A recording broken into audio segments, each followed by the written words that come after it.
is what you got for me.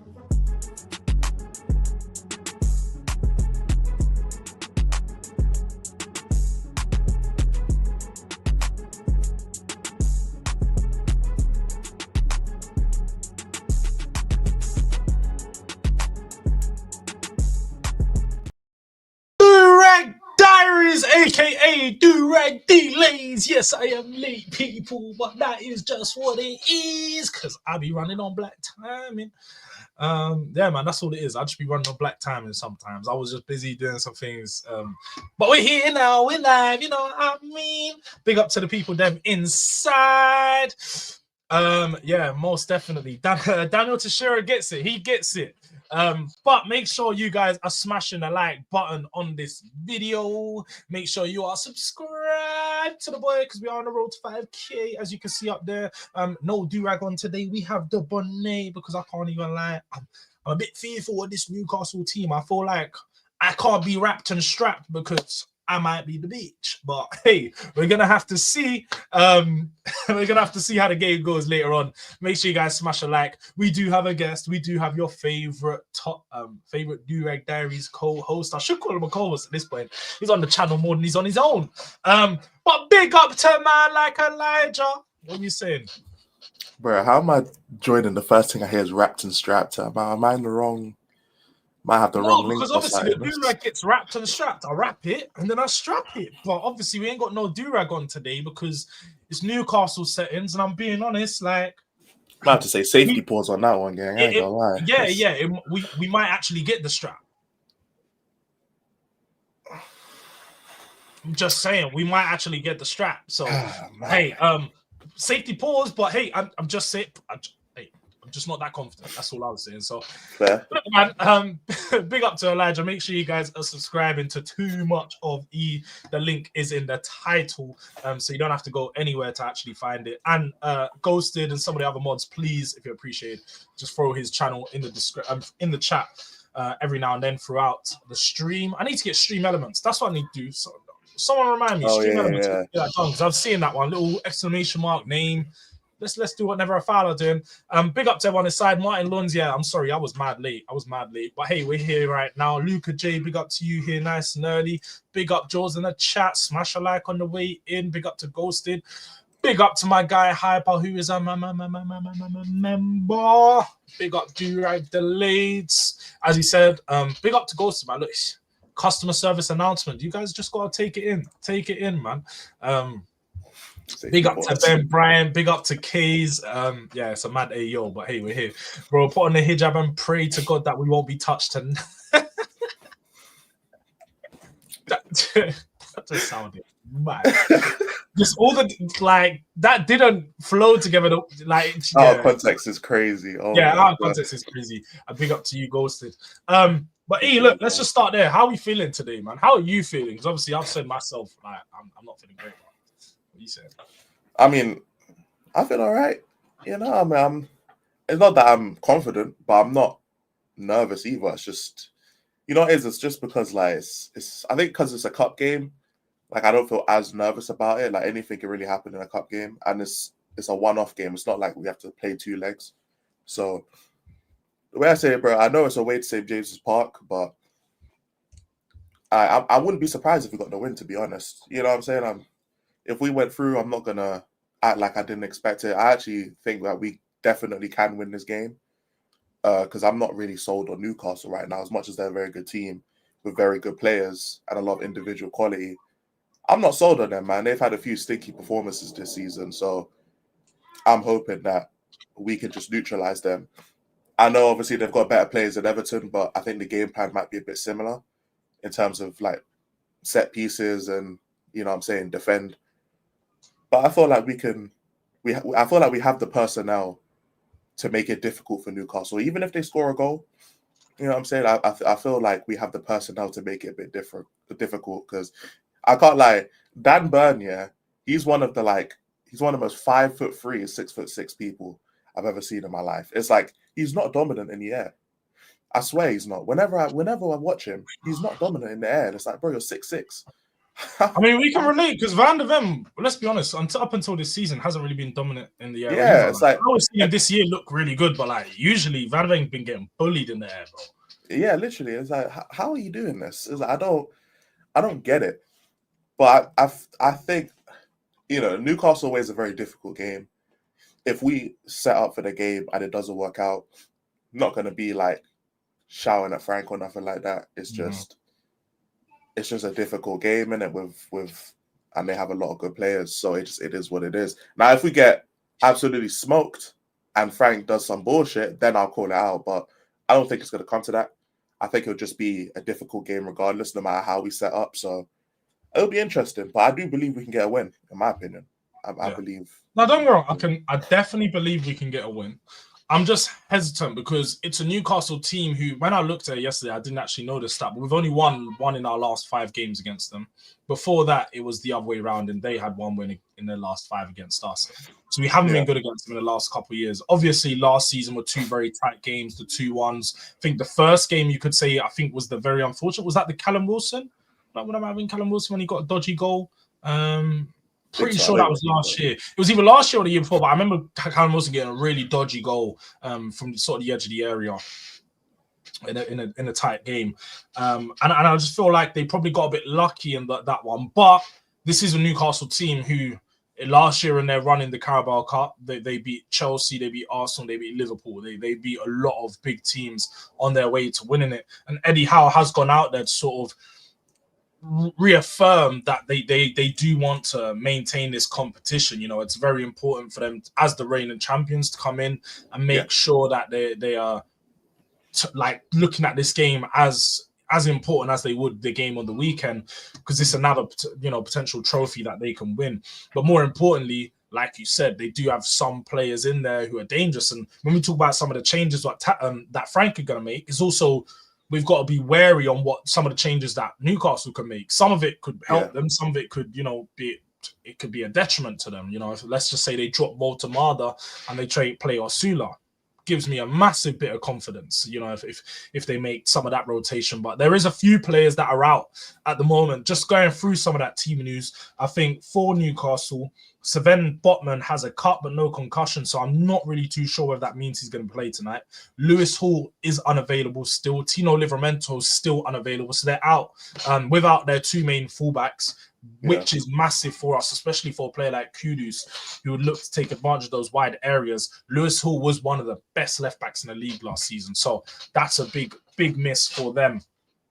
But it also says that Eddie Howe is going to be making some type of rotation. His exact words were, "The competition means a lot to us. We are the current holders. We don't want to give it up that easily. However, I have a squad, and I need to try and get the balance right. There are a few players who need the football." Now, talking about players that need the football and making sure we find the balance in our squad, how many changes would you expect tonight with the lineup? Do you think there's going to be a lot of change, or are you on the case of, look, we keep a similar team, maybe just 1-2 different players? I'm assuming that there won't be any changes. There won't be any changes. The only changes that can really be made is the front 4. That's it. Because the goalkeeper, the back 4, and then the double pivot will always stay the same, I believe, at this point. Because Romero's not here, innit? So as long as Romero ain't here, these men are going to be... They're going to pick themselves, innit? And it's like Frank is going to pick Pelini and Bentancur every week anyway. So as far as I'm thinking, the only thing that might change is Brennan Johnson doesn't start and Odobert starts. You know what I'm saying? That might be the only real change I see. But apart from that, I low-key think it's going to be pretty much the same lineup as Everton. Because, like, the tactics didn't work well when we were on the ball, but we won the game 3-0. So I think it's going to be one of those ones. And especially if Dan Burn ends up playing left-back. I think if Dan Burn ends up playing left-back on Kudus, we'll basically be doing that same kind of time, and then where it's like everyone's going to attack that right side for the whole half. Because Kudus versus Dan Bird, long day, bruv. You know what I'm saying? It's a long day. So it is, but at the same time, I have to be honest. I think Dan Burn's a player that you don't want to underrate, because him defensively, especially in the 1v1, is very good. He's actually very good in the 1v1. But if we play like we did against Everton, there won't be a 1v1. That's what I'm saying. It'll be a long day, because he's not going to have the Even if you have Brennan Johnson there, Brennan Johnson and Kudus both attacking that right flank, Dan Burn can't deal with that. No chance. So do you know what? I haven't actually spoke properly since that game. Talk to me about that setup. Did you like that setup? Because I can't lie, I was really impressed with the change. Like I said, well, I know we spoke briefly about them being a tactical change, but how impressed was you with the change? And I suppose because obviously it worked, but it didn't work like amazingly. I still think there could be some tweaks. What tweaks do you think could be made going into this game to try and make it better? Or do you think we go back to the same 4-3-3 that we've been using for the majority of the season? I think I don't know what to feel about it. Even until now, I have no idea what to think about it because it felt like we didn't have a left winger. It's like, you know what I'm saying? It's like it really felt like we had two inside 10s, a right winger, and a striker. That's what it felt like. Mm-hmm. You know what I'm saying? Like even when Xavi Simons plays left wing, I know he likes to get into his pockets regardless, but at least he starts out on the wing and then drifts into the pockets. He was just there the whole game. Like he was playing like he was like a 10. You know what I'm saying? So I mean, I understand if Frank is like, you know what, yeah, these left wingers ain't cutting it, so fuck the left wing position. I'd understand it low key because if one position is that bad in his opinion to where like he can't do anything with it, he might as well just try and get rid of the position. Which I'm not even like against it. I'm happy that he tried something. It didn't work, at least in my opinion, but I can't fault the man for trying something and it doesn't work. All I've asked is for him to try something. You know, like just try some adaptation, try something different, try something adventurous. And he did.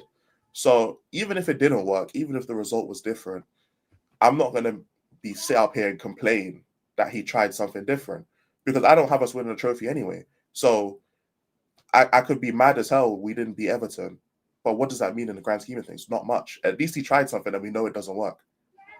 At least he knows now. So there's nothing wrong with him trying stuff, you know, being adventurous. Even if it doesn't work out, it's okay. Because the only way you're going to know if something works or doesn't work is if you try it. So I'm perfectly fine with the rotations and stuff he did. Yeah. What I liked about it was he tried to get the best out of his best players. And I think that's how the best teams win, is you focus on your best players.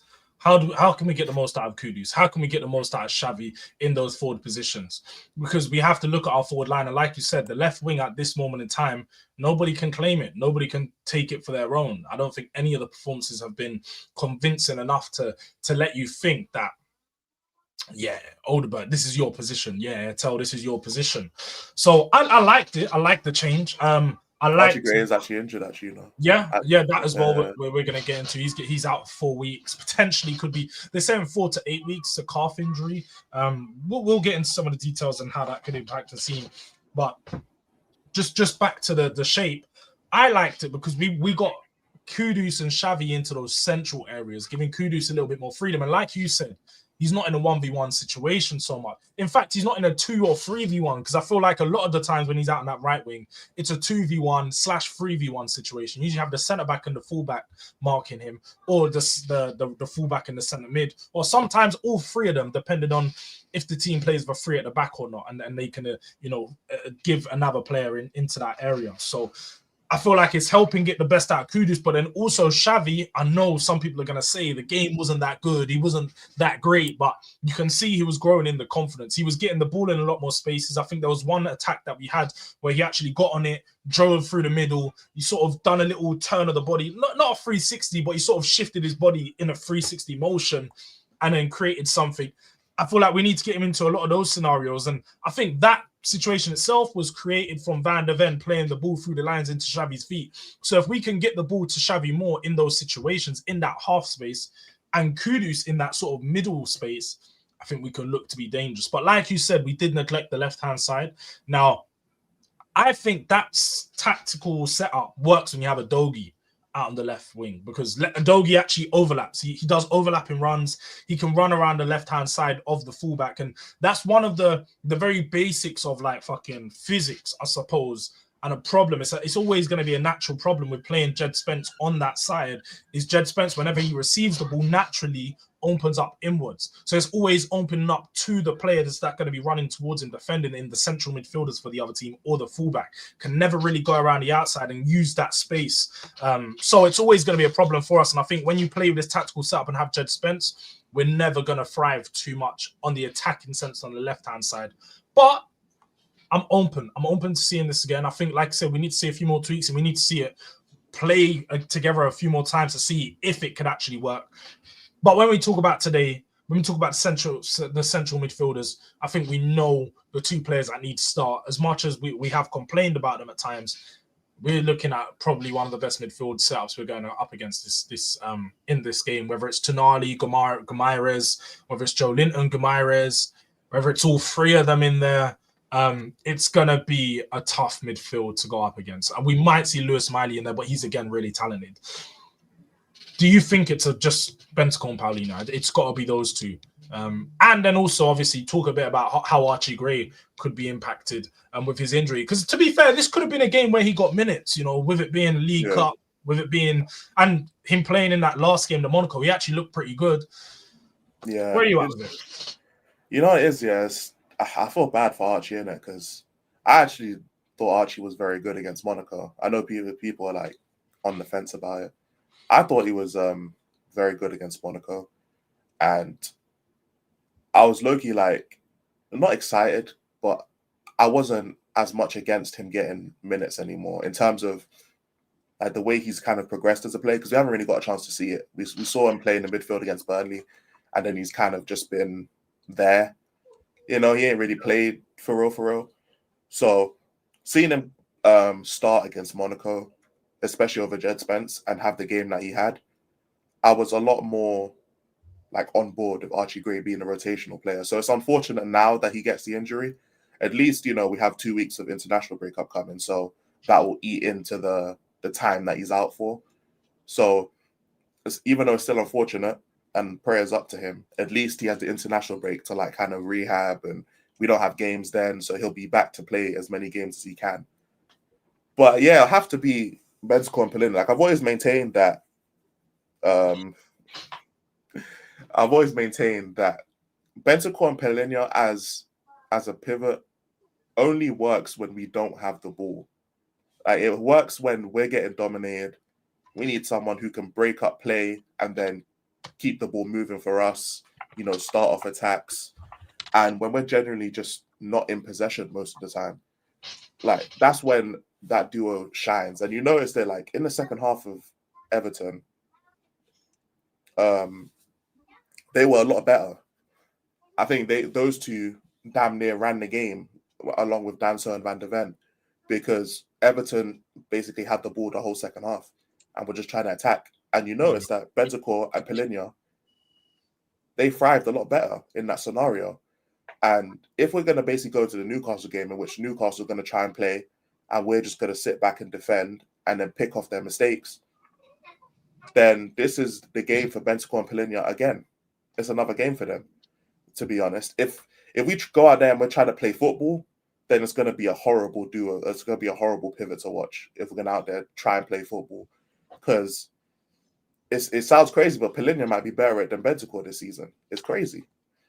Because Bentancur, when it comes to us trying to dominate games and pass these men out and try to create chances, Bentancur's been horrible.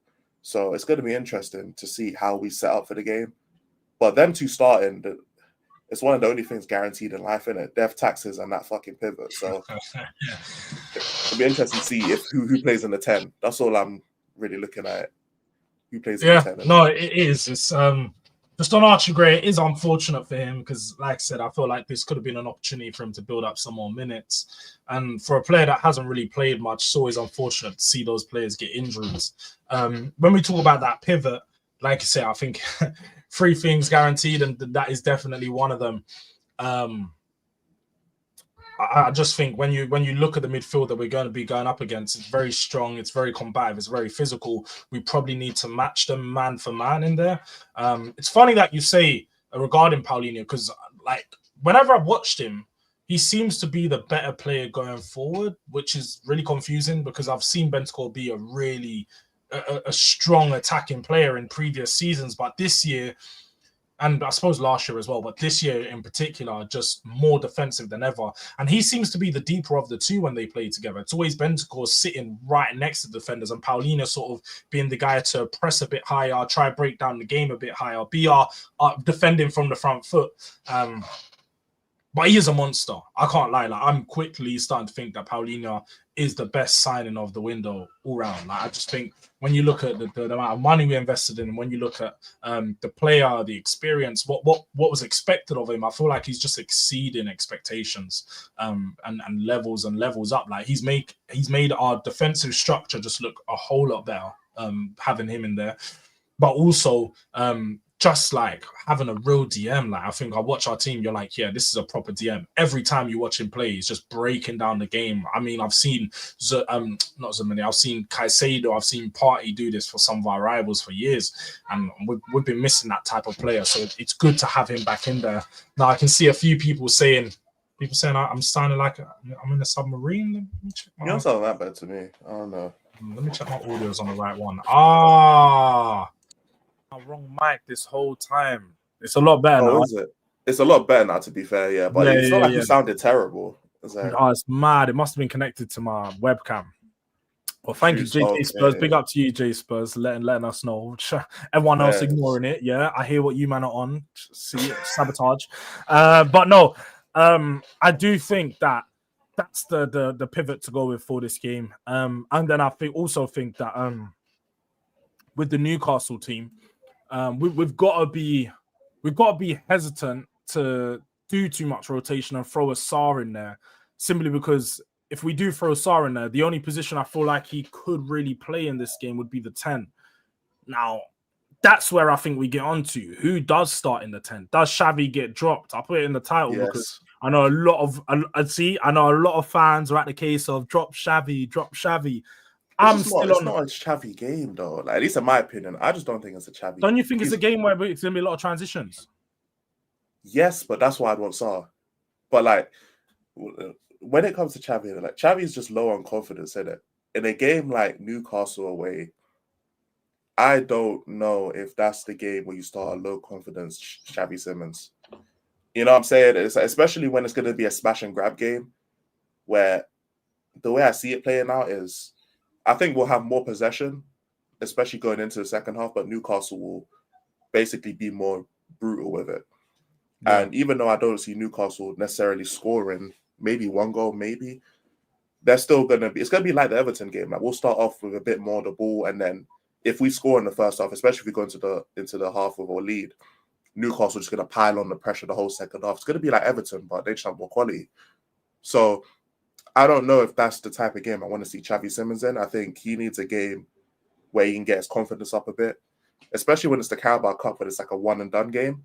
I'd like to see him come on against more tired legs, against a Newcastle team who's at that point going to be all out attacking. He might find more spaces. He'll be afforded a couple of mistakes because of the space that he might be able to get generated because of how Newcastle push him. I just think with that, especially if they start their main free midfield, I think he's going to be drowning out there, to be honest, and it's not going to do anything to help his confidence. So I'd rather Sarr, who's a lot more athletic, better defensively, can get up and down the pitch, you know, not necessarily someone who is dependent on having the ball, and he's more of a goal threat than Xavi Simons as well, especially if it's going to be a smash and grab game. I mean, more of a goal threat, I think. We're going off of what we've seen this season. Cool, I can understand it. But when we talk about the style of play, I don't think he's more of a goal threat just with that. Like, I think Xavi, he's growing into being more of a goal threat. I think we just need to see him, like in the last game, use a bit more initiative. We just need to see him use more initiative. He's more of a goal threat because he just takes shots. But let's be honest, the quality of shots that he takes, not like he shoots. Yeah, but if Xavi Simons, Xavi Simons' play hasn't generated a goal for himself yet, though. So it's like you can't say he's more of a goal threat with his style of play if his style of play hasn't even generated a goal yet. No, but his style of play is more dangerous in front of goal just naturally with like him creating and also creating for himself. The idea of his style of play, like the Sarr just like He'll get onto a pot shot. He'll a ball will fall to him at the edge of the box and he'll shoot, and he'll just be in and around the box and like. But that's what we need if it's a smash and grab game though. Like I understand what you're saying, but Xavi Simons, you're more on the idea of Xavi Simons' style, not what his actual style is produced on the pitch. Because not what he has produced so far for Tottenham. I'm on the style of what I've seen. I can see his style of play. It's just that's why I say it's the idea. It's not the it's the level that I need to see. I need to see it level up a little bit more. That's what I'm saying. Like the level is not at the required level for it to actually result in any type. But then at the same time, wouldn't you see the idea of Sarr is sometimes better than the reality of Sarr? Because as much as I like Sarr, and I'm one of his biggest advocates at the start of the season. I remember I had a big argument with Sava when he was saying we need to sign Gallagher. I was like, why am I going to sign Gallagher when Sarr's in this form? Sarr's looking really good.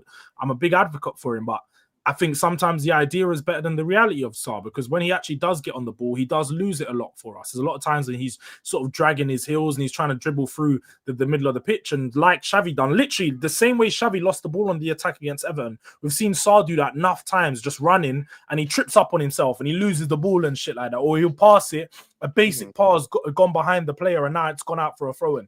That's some of the reality we see with Sarr. Okay, is that not the reality of Sarr a lot of the times? I'm not saying it's not, but the reality of Sarr is also that he's one of our top goal scorers and he's one of our biggest goal threats this season.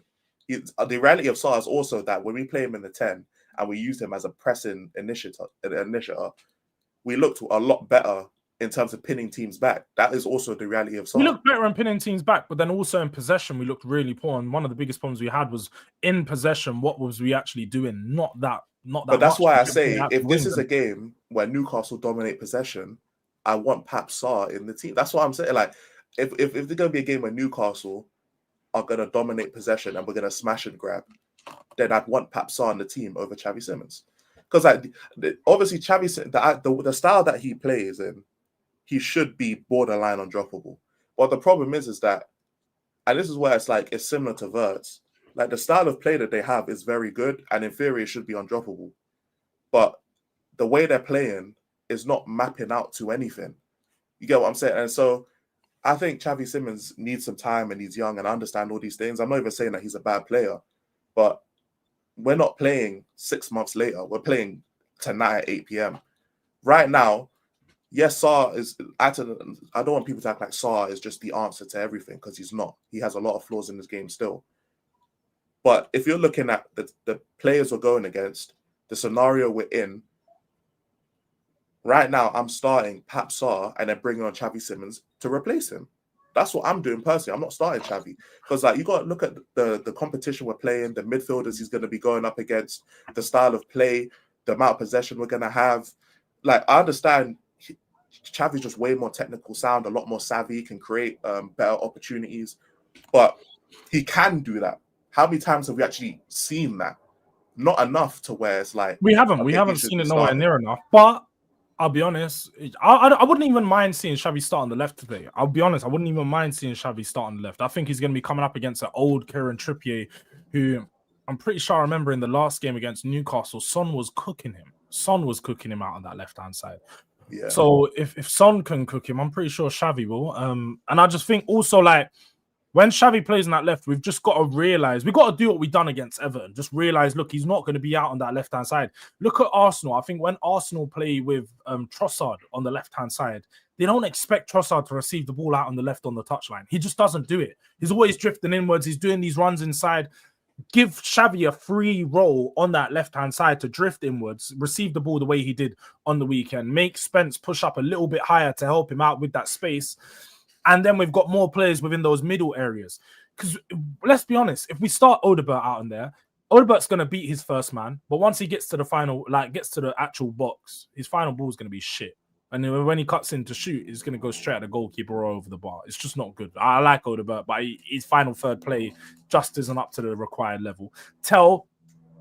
I think, do you know what? I think Tell starts today. I actually do think Tell starts today for some weird reason. I think, obviously, we know he's not in the Champions League squad, so I think in a lot of these types of games, he's going to have to get minutes. And, no, he's going to play. Frank's going to give him the chance. I don't think he starts up top, though. It could be Tell out on the left. This is where, like you said, I think a lot of the changes today are going to happen within that front four. I don't think there's going to be any change to the back six. I think the front four is going to have the majority of that change. I think Bentancur, Paulinho is still going to start. And then against Chelsea, I think we again see some more changes because I think we're going up against a team who we're going to look to take advantage of the ball in possession because of they're so weak at the back and also not that good going forward. And if no Cole Palmer's going to be in the team, we haven't really got too much to worry about. But I did want to talk about some of our team news because I'm pretty sure I see something to say Dragusin could be back real soon. I'm pretty sure it was in like a long thing where I saw it read. But Thomas Frank said something regarding Dragusin is back training with the team. He should be available real soon. And he also said Kota Takai is not currently training with the team, but when he does return, he'll be competing for minutes, which is crazy. I don't get how is this guy? Is he even a real guy at this point, bro? It's been 4 months since we signed him, and I've never seen him in a training video. I ain't seen him do anything. I just see him floating around the training ground, being some fucking NPC, bro. Like, honestly, like, are we ever gonna see this guy? Do you think we're gonna see this guy? Bro. Maybe he's just feeling out of place, bro. It's like I don't blame you, bro, at this point, because fam, I don't even know what you do. I don't even know what position you play no more, bro. Like, you're just there.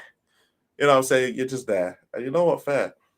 Well, eventually we're going to see him. I feel like the anticipation, though, will create, like, too high of an expectation. People forgetting that, like, bro, he's 5 million from the Japanese league, bro. He's not going to come in and start cooking. No, he's not. He's, like, 20 years old. No, bro. But it's like, these man knew he was chronically injured when they signed him. So it's like, why sign him at that point?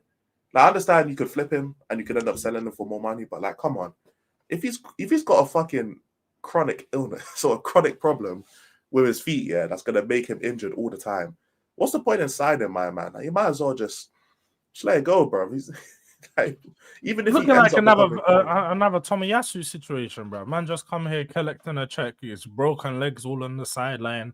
Man got a dead leg, then he got a broken toe, and it's just like there's this man got every single problem underneath the sun. But it's not going to be ready to play football anytime soon. I generally don't know what's going on with him. Dragusin, though, he could be back soon. That could be a good one to have back into the team. And Romero, I think I don't know, bro. I'm getting really problematic with the way that they talk about these injuries because we don't ever get a timeline for when any of these players are coming back. There's no timeline. So whenever someone goes down, I'm just assuming I won't see them until the new year. I'll be honest. It makes it easier. I'll be going off of like all these fucking Twitter people, bro. I'm just reading. They're going, 2 to 3 weeks. Then it's 3 to 4 weeks. And then I've just got to start ignoring them because they're selling me dreams. I thought Romero was going to be back for Chelsea game, but it doesn't look like it. Yet another time that we versed Chelsea without our back line. It seems like they're just a fucking bogey team at this point because we can't ever go up against them with our back line. It just doesn't work. And if we do, someone's going to fall apart. And let's hope there isn't Van de Ven this year because this will be the 3rd year running Van de Ven gets injured in this game. It'd be crazy.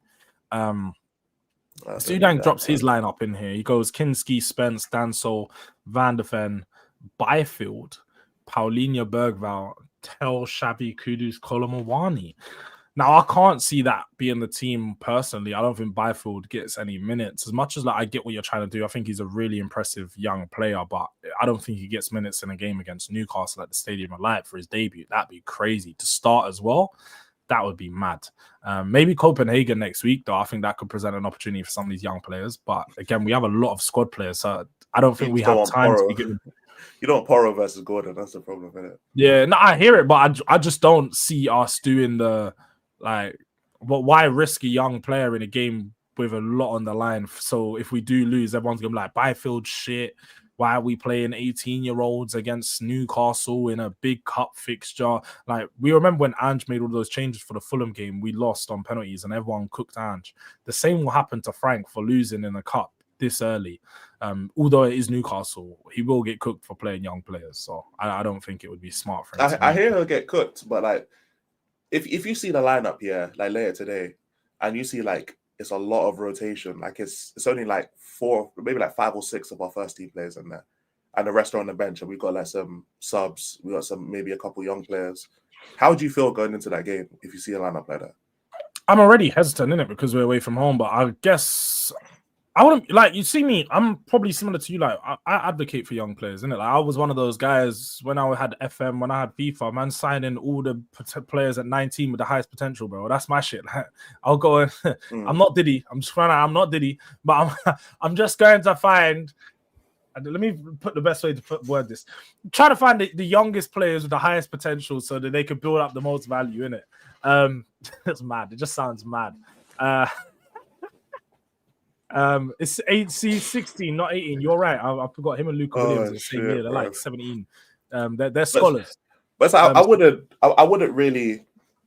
You know what it is? It's just because we play on Saturday, innit? Against Chelsea. Yeah. It's like, of course we won a trophy, innit? And it's like, I understand it. But it's like Newcastle away. Let's say we played our starting 11, innit? That's not even a game that we can guarantee we'd win anyway. You know what I'm saying? No, that's what I mean. So it's like I wouldn't necessarily be upset if I see that lineup, because like you got to think about it. And like, I know we won a trophy and I know we won all of that stuff, but I seen apparently we only have like 15 senior players now with Archie Gray going down. It's like the way I see it in it, I'm looking just thinking about injuries. I'm thinking about our squad. I'm thinking about the lack of rotation that we're gonna have. I'm looking at it low key like if we end up going out to Newcastle, I know we can't win the trophy, but I'm also thinking about the rest of the players. Like you got to think about it, like last season under Ange as well. The amount of injuries, yeah, it didn't help that we stayed in each competition for ages, apart from the FA Cup. It just didn't help, innit? Like, to get to a semi-final of the Carabao Cup, that's a lot of games, innit? You know what I'm saying? Obviously the whole Europa League run, but it's like plus the 38 games. It was a lot of games in it with a lot of injuries, and it's like I wouldn't be. I'd be upset if we lost, but in the grand scheme of things, I'd be okay with us going out. Mainly just because of like I'm thinking more about the health of the players, man. No care, because when is Van der Ven going to be able to actually get a rest? Because Romero's out, bro. When's Danso going to get a rest? When's Porro really going to get a rest? When's No, it's good that you said this, because literally, as you were saying all this, I was on the Tottenham website looking at the interview, and I was like, oh, it's literally the same thing we're talking about right now. So I think it's worth probably bringing up. Frank actually addressed what you said there. Like in an ideal world, you'd maybe want to rest Van der Ven and a few others. It's also a competition where if you win 3 games, you're in the semi-finals. Is that the dilemma that you've got? Thomas Frank says, yes, that's the challenge and the dilemma. Of course, now it's a cup tournament. It's 1 game. So it's a little bit more at stake, you can say, but it needs to be the same mindset. So I changed 4 players from Monaco to Everton and 3 from Villa to Monaco. So, of course, there'll be a little bit of rotation. I think if you're looking at it there, 3 to 4 changes, I think he'll probably look to make the same amount of changes. We probably won't see too many away from that, because I don't think Frank's one of those guys that does like a 7-8 changes to his squad. But so, of course, there'll be a little bit of rotation, like I basically have done from game to game, because we have played every 3rd or 4th day. You need to do it. Every club does it. If you want to compete, so that's the next thing. So if you want to compete over 60 games, you can't play the same 11 for 60 games because the risk of injuries and fatigue and the lack of performance that will just naturally happen. So that it's that fine balance to try and manage that, but that's what we're up for. That's one of the beauties of being a head coach and sleepless nights, to try and figure everything out. That's part of the good fun. So look, it's very clear to say that he has said there is definitely going to be some rotations. Now, the level of rotation that it's going to be probably isn't that much, but some of the key players will be changed, especially in those forward areas, where I think when he speaks about all the changes have been made in the forward area, barring the one change of Spence and Gray at fullback. We've only seen those players in those forward areas be changed. So let's see how that change up does affect our team, what the impact is going to be. It's going to be interesting to see. Well, who do we start up top? What is the solution? Because obviously we saw Kolo Muani. Talk to me about what you thought of Kolo Muani's performance on the weekend. I barely noticed him, to be honest. And I think it's just because of the style of play that we ended up having. And I don't remember anything stand out from Kolo Muani's game, to be honest. And it doesn't mean that he played badly or anything, but I think just the scenario wasn't built for him to succeed, in terms of chances and scoring and all of that. It just wasn't that type of game. So I'm not looking at that type of game. I'm thinking that he's shit or he ain't gonna help us or nothing like that. But look at Everton, look at the game, look how the game went. What chance really was there for Kolo Muani to do something? In terms of just creating a chance and doing something crazy. There wasn't really a chance for him to do nothing. So I didn't make anything of really Muani, to be honest. Obviously, he was just better than Richarlison, to be fair. And I think if he gets Richarlison a chance, he scores it. But yeah, there wasn't like nothing crazy that I remember from Kolo, to be honest. Yeah, no, I'll be honest. Like, I was impressed with him. Like you say, for me, he was definitely better than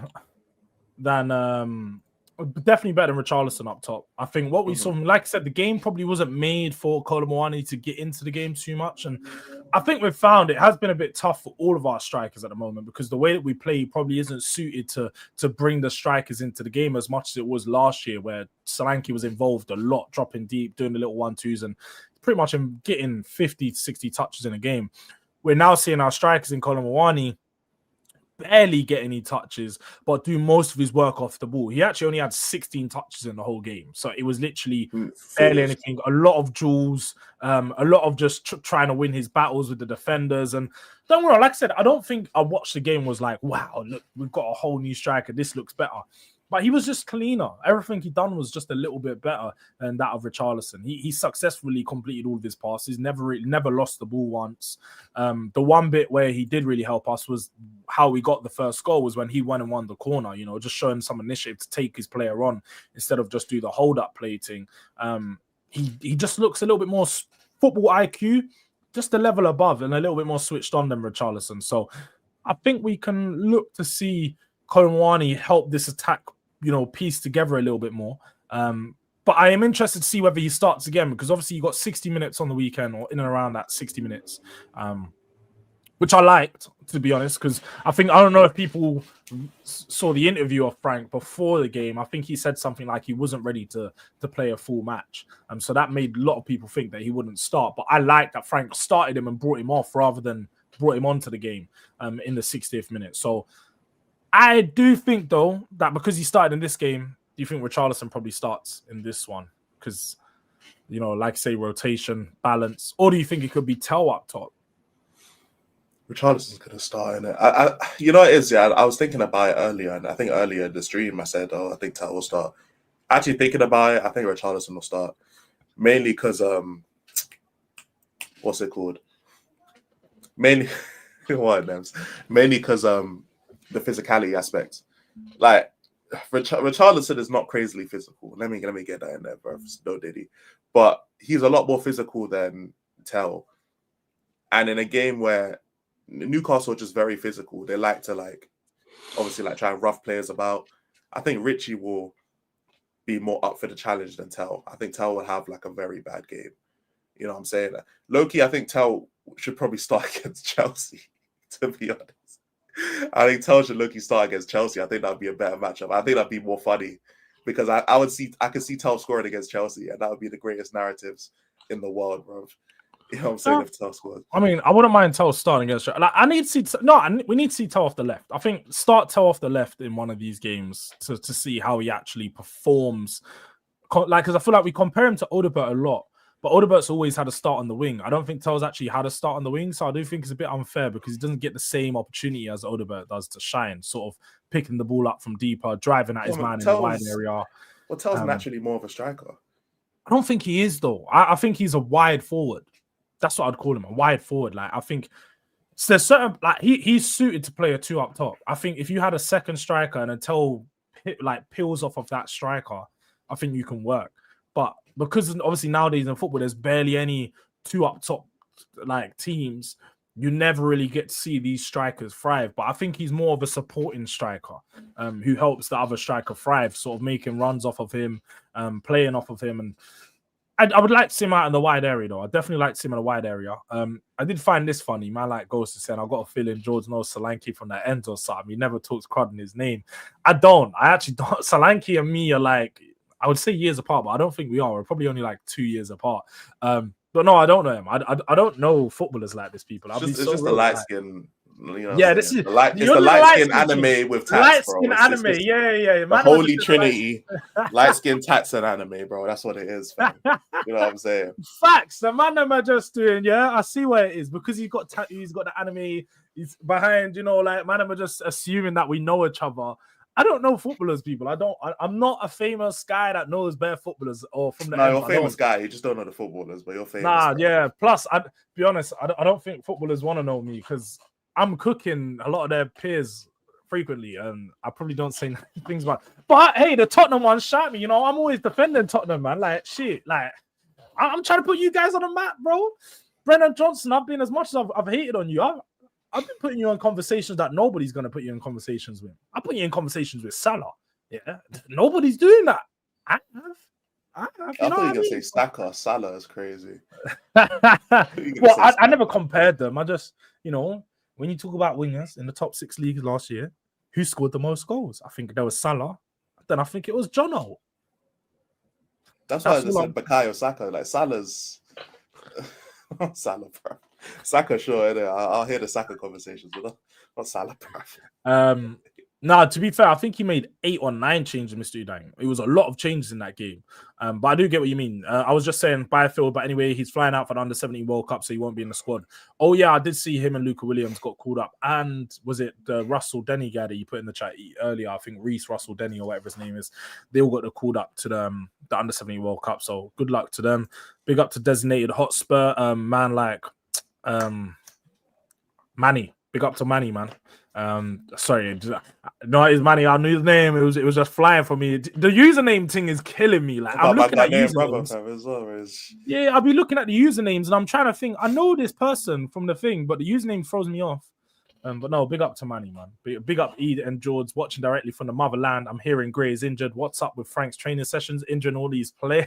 Nah, facts. Oh, it's one of these. I forgot Manny was an and-sexual. I forgot that he was an and-sexual, bro. Nah, low key though.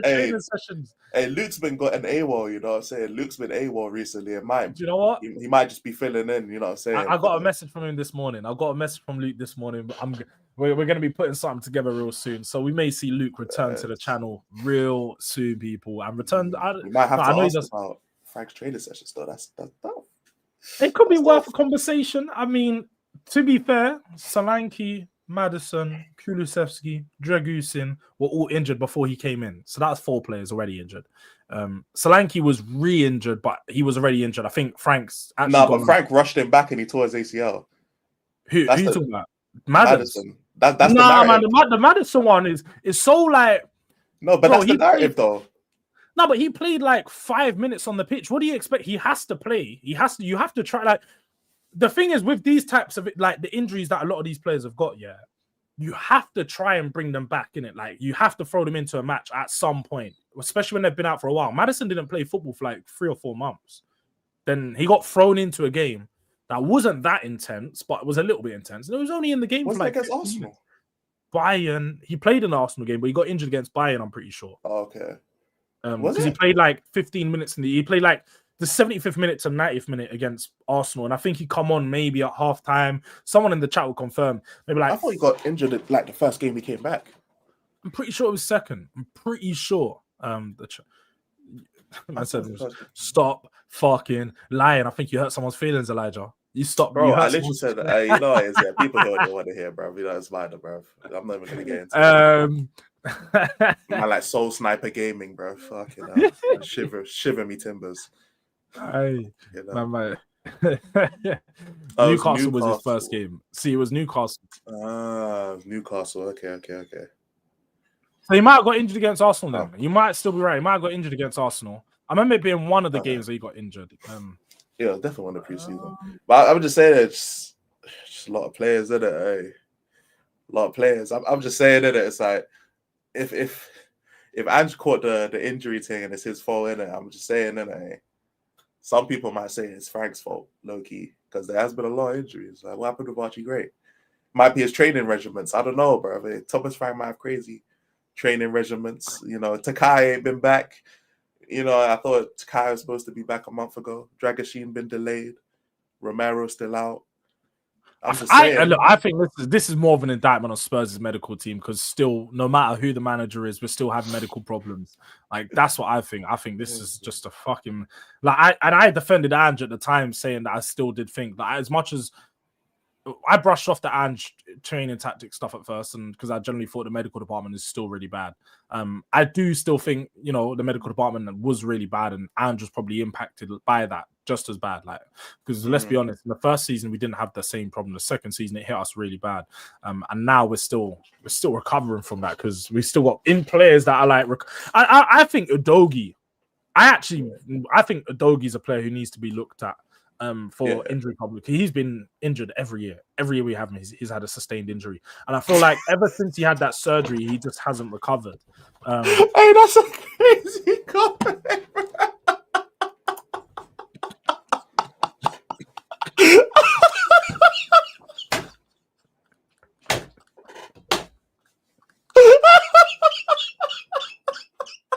What is the crazy?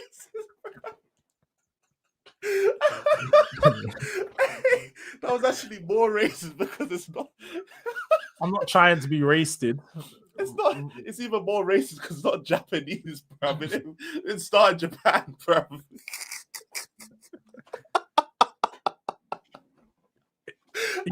Wait, he is Japanese, right?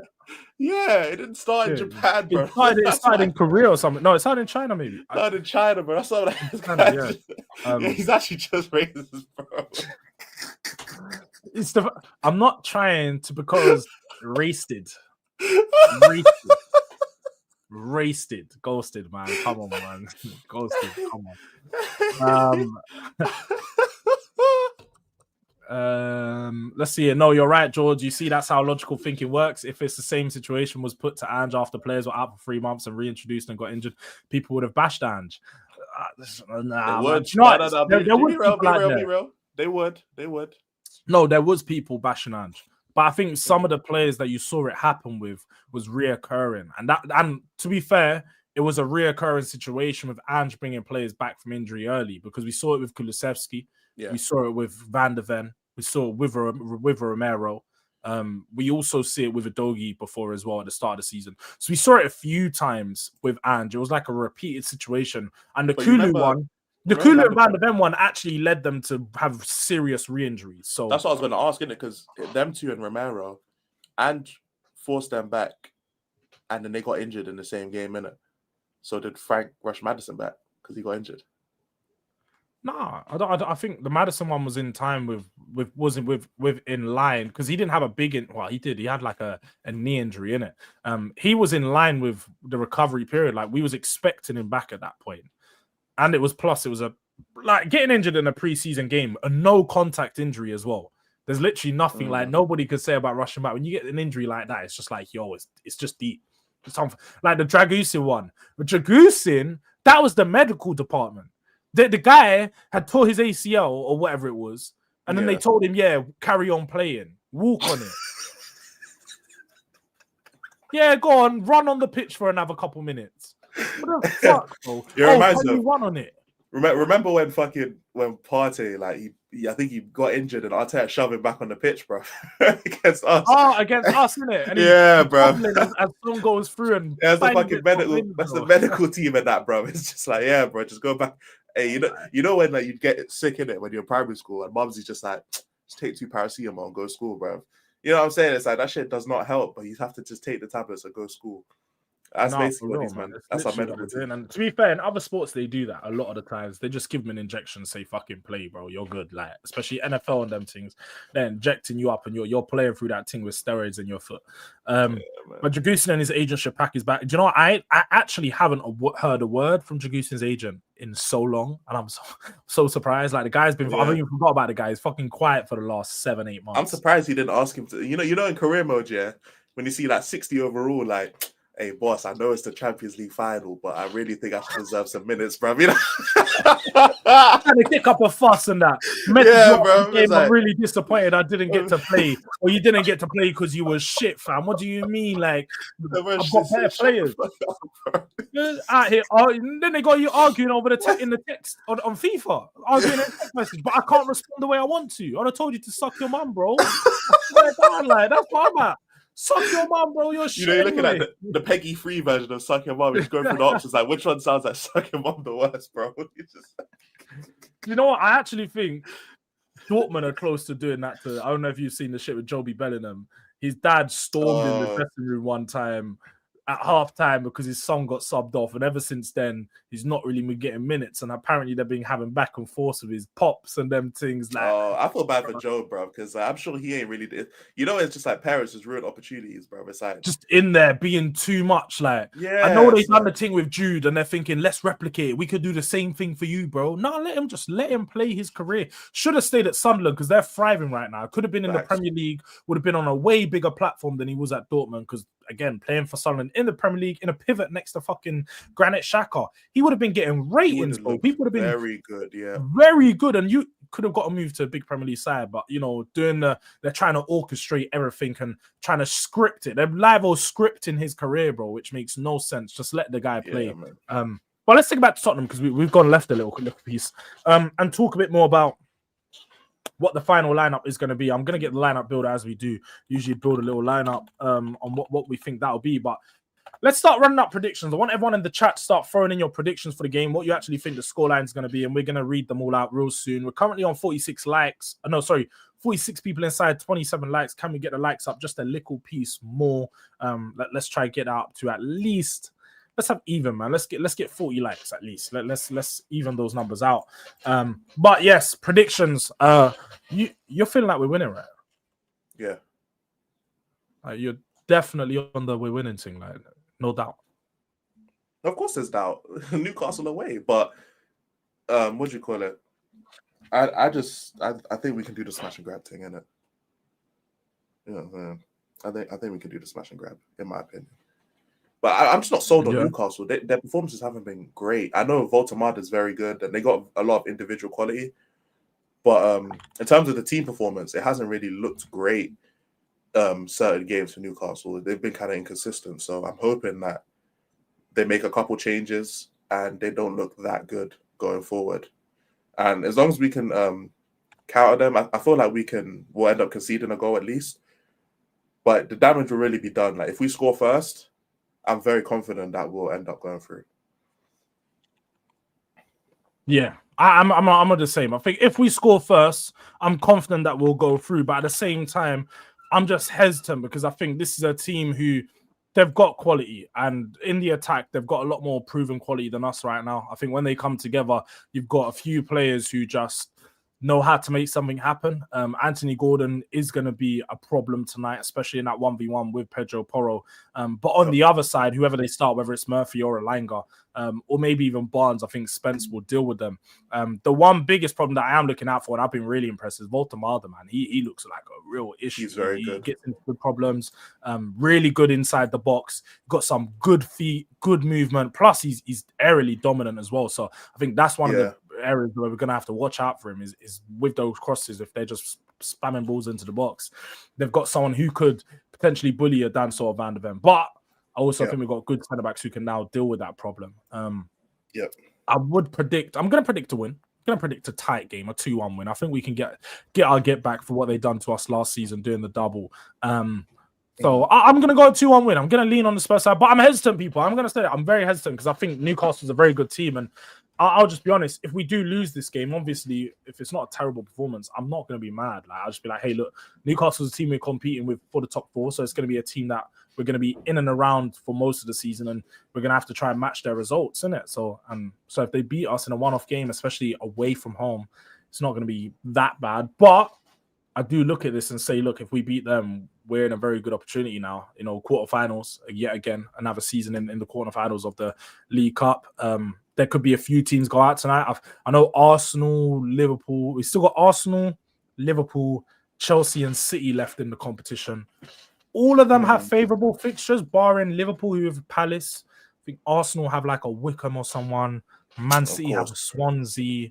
And then Chelsea have someone favourable as well. So they've all got fairly easy games, but we could see, giant killings happen quite frequently in this competition. So we may see one of these bigger teams go out. But let me get to this lineup. I've already built the back line. I've left the midfield open and even left the goalkeeper slot open because I actually don't know whether you think Kinsey's going to start. Do you think Kinsey could start this game? I mean, if he starts, I won't be like that mad at it, to be fair. However, I'm not the biggest fan of Kinski's shot stopping. I know Vicario's suspect, but when I tell you, bruv, Kinski, fam, he was born suspect. No cap. And if we're not going to be dominating the ball, I'm nervous for him, bruv. You know, whichever goalkeeper we have, it's going to be fucking nerve-wracking, bro. Well, apparently Arsenal Brighton. Sure. But, Kinski. Oh, Brighton. I mean, Brighton haven't been good this season. They've been decent, to be fair. They've been decent. Up and down. I mean, just lost against delay is crazy. the lag. Man. Delay is crazy. Holy shit. The delay is mad, isn't it? You know what? I've got hella tabs open, even behind this tab. So it could just be I've got like 15 tabs Let me do the on my squad PC right now. So that's probably why. Big up to Staffy. Go on. I'll do it because yeah, bro. It's you need the PC, bro. I can't lie. Could I forget as well? Membership link is also pinned, people. I Frosty, we know you didn't mean to. You don't have to apologize, man. We're just having some fun with it, honestly.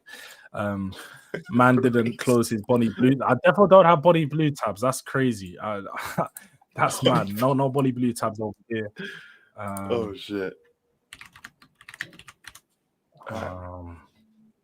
All right, let me get this off. For real, forget it happened, Frosty. We didn't see it. Arsenal have Brighton. Shit, man. Yeah, calm down, mate. Calm down. All right.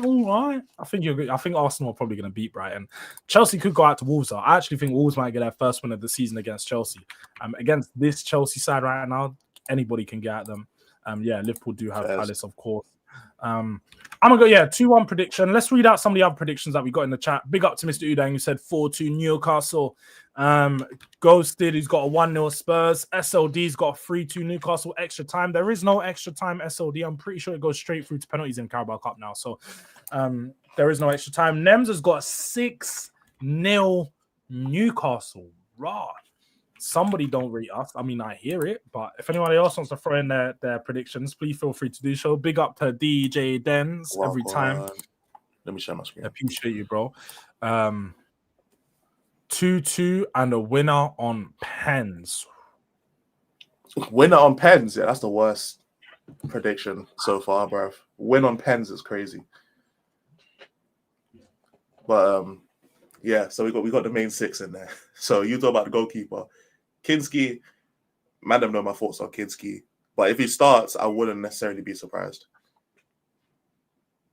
Yeah, I mean, I don't mind Kinski. I don't mind. I think what are the chat thing? I want the chat to build this lineup because I'm not too stuck on one lineup. I actually don't know what to think today. I think there's gonna be a lot of changes. I think there's gonna be some players that I don't expect, but I think I could see Kinski coming in. I actually could. I could see Kinski getting a start just to give Vicario a rest as well. After the 2 games, he had 2 very intense games, the last one. I think Kinski could get that start. Plus, I think Newcastle are going to rotate their goalkeeper as well because they got Ramsdale and Pope in it. I think we might see Ramsdale come in. And I'm not being... When you look at our 2 options and you look at their 2 options, very similar. I think Ramsdale is a bit of a butterfingers, similar to Kinski, but great with his feet. Same with, and obviously Nick Pope's a great shot stopper. Same with Vicario. So let's see. No extra time. 5-4 on pens. 5-4 to who? And why 5.4, bro? What's with the points? 2-1. Just put a dash in it. I mean, I hear it. 2-1. We got 2-0. Van der Ven brace. Kinski. Yeah, we're gonna have to go Vicario. People are not happy. They're not fucking with it. Don't let this guy lose form. Yeah, I hear it. I think it's Kinski because he is better at his feet, and Vic will play plays. He will get pressed like hell. He could do. In the 10.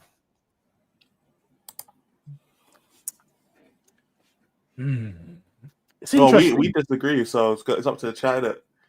Yeah, it's interesting. I'd go Xavi. You'd go Saw. I feel like chat's gonna say Bergvall. But let's see. What is the chat saying? Saw, Xavi, Bergvall. Who starts in the 10 today? Bergvall's the last person I want in the 10, man.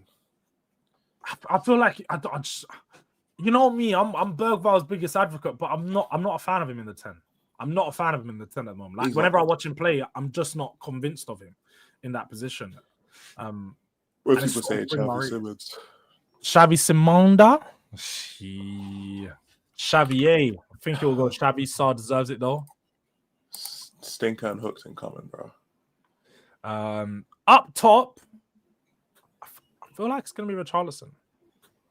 It'll be Richie, yeah. I don't think it's gonna be Richie, man. You think Tell? Why'd I actually type in Richie? I'm a fucking. You know what it is, yeah. I'm just thinking of, I guess Champions League stuff, but we don't have. But this replaces our Champions League game, so we low-key could start Richie here and then start Tell against Chelsea. I really do think if Tell starts against Chelsea, he'll score. I'm actually being so serious when I say that. And Chelsea's defense, them man Chalobah and Tosin, bruv. Them man are fucking shit, bro. They're like the Tell of defenders. Like, there's no way. Do you know what? They keep changing. They keep changing. How they're playing shit. It's so hard to get out. They keep changing the centre back pairing. They sometimes have Josh Achimpong and he's good. And in Chalobah next to him, and then sometimes they have obviously Tosin and Josh Achimpong, and then sometimes they're really weird. I think Maresca's having so much problems at the back right now. He just keeps changing the lineups back and forth, but he is good. Josh Achimpong's good, but I do look ahead to potentially being able to beat a team like Chelsea with the back line that they're going to be playing, whether it's Tell or Kolo Muani up top. But let's just throw Kudus out on that right-hand side because we know he's going to be starting there. I suppose on the left-hand side, it's either Odobert or Tell at this point. I think he might go Odobert. Obviously, Odebert's only been dropped for one game, really, so he could just come straight back into the team for this one. And he may have been dropped in that last game thinking, because he's played so many back-to-back, that he's going to be safe for this Newcastle game. So I've got a feeling that it's going to be Odobert. People have got Richie, Tell on the left, play Kolo Muani blood. I have Richie on the left. I'd have Pigeon on the left. I don't know why anyone ever wants to see Richarlison out on the left. Like, these men will criticize Brennan Johnson, yeah, but then want Richarlison on the Richarlison left. On the wing, bro. He's worse than Brennan Johnson. At least we saw Brennan take on his man, bro. I'm saying, Brennan like, Johnson take on his man. This is crazy. It's like these men don't watch. These men saw Richarlison in the Europa League final, yeah. I was like, yeah, this guy on the left, he could do a job. It's like, no, he can't, bro. No, he can't. He was awful, man. He was so bad, bro. He was so bad. I don't know what we're doing. I generally watch Richarlison and think I could be a better footballer than him. Now I might be pushing it because I see him do some mad things like overhead kicks and that. But I generally watch him play and think, yo, if we done a shooting challenge, I'm beating Richarlison. Like, I'm so confident. Even dribbling, fam, the guy can't dribble. I don't think he's ever done that dribbling exercise where you got the 5-6 cones in front of each other and got to do tight space. Don't think he's ever done that. Don't think he's ever done that fucking drill. Because somebody needs to work with him on that. Makes us solid defensively. We don't need allow the box-to-box 9 shit, bro. I don't need a box-to-box 9 ghost. We're looking at our left winger to make us solid defensively. Like let's think about this, bro. We want our left wing to make us solid defensively. Let's be fucking for real, bro. Yeah, we are going mad. We are going slightly mad. A bad lineup. I mean, I hear you. I think it's a decent lineup. Ramsdale will be in goal for them. Has some bozo moments. Pope will get a rest. Yeah, I do think that as well. That's a bad lineup and said drop Kudus. Okay. This is mine. Formation. Bro, this brother said start Brennan Johnson over Kudus, and he said us as a bad lineup. I'm just... Frosty, sometimes I do think you're trolling, man. I do appreciate the support though every time, but I do think you're trolling, man, because some of the stuff you come out with is crazy. But look, people, we're not even, we ain't got a 40 like. We ain't got a 40 piece. Can we get a 40 piece? Before we end up, can we get a 40 piece on the likes? I've got us winning. Elijah, he's got us winning. Make sure if you haven't already, drop your predictions in the chat. Elijah, when you going live, man? When you gonna speak to the people then? Well, I'm doing a watch along today, you know, standard stuff. I'm not sure if I'll be able to go live during the afternoon, but if I don't, I'm gonna be live for the watch along regardless. So tonight I will be live. I don't know if I'll be live this afternoon. All right, look out for that then, people. Watch along settings, as you know, I ain't got my computer ain't got the facilities for watch along. Elijah's does. So make sure you head over to Elijah's for the watch along, starting at 7. Roughly, yeah. Yeah, in and around 7 o'clock. So look out for that, people. Right. Make sure you tap the link in the title So make sure you go over to Too Much of You. I know most of you are subscribed, but there's some rival fans in here that ain't subscribed to you. So you guys need to go and subscribe to Elijah, because you be watching and talking to Elijah constantly in here, but just not subscribing. So make sure you guys go subscribe over there.